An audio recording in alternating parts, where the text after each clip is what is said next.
I've got a 30-day challenge for you. But before we get to that, I want to ask you something. Are you happy with what's on your social media? Now, when I say social media, I mean your Facebook feed, your news alerts, your Instagram, your Twitter, your email alerts, all the stuff that comes to your smartphone. These things are all considered social media. Now, I ask you again, are you happy with what's on your social media? You know, I hear so many people complain about what's in their social media feeds. It's all negativity, it's all doom and gloom, and they wonder if they can fix it.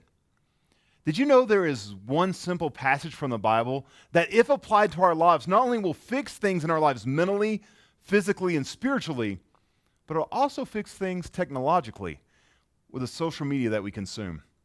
How can you do this, you ask? Well, there's one word. It's algorithms.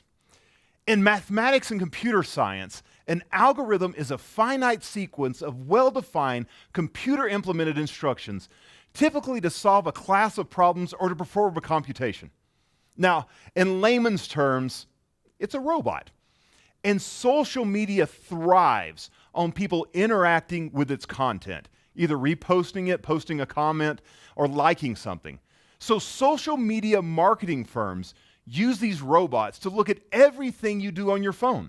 They look at your searches, how much time you spend on a certain website, a certain article, and then they start to tailor all your social media in ways just to get you to click or engage more often on their items. And even they will stir you up with anything possible just to sell an ad, because they know what gets you riled up. So this is where our 30-day challenge comes into play. I'm calling this a Philippians 4:8 challenge. Listen to what Paul is saying here in verse 8. And now, dear brothers and sisters, one final thing.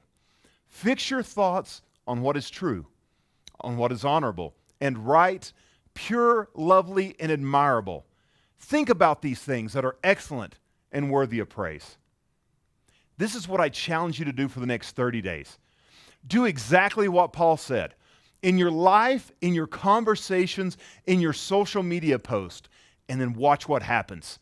When we choose to engage more with what's true and honorable, right, pure, lovely, admirable, excellent, and praiseworthy, we start to impact not only our thoughts and our attitudes, but when those things are impacted, it starts to impact all those lives that are around us.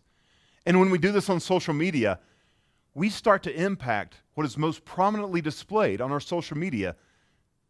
Because when marketers see that you're not engaging with those types of things, they stop sending those types of things to your phone.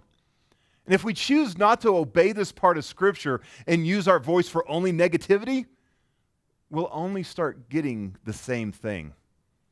Now, this is not my original idea. No, I got it from the Social Distancing Worship Club that's hosted by the Wren Collective. And this is a great idea. So for the next 30 days, before you comment on anything, repost anything, or even speak on anything, run it through the filter that is Philippians 4:8. And I know you'll start seeing a difference in your lives, both in person and online. Because I promise you, when we start to obey God's commandments in our lives, we will always see a positive change.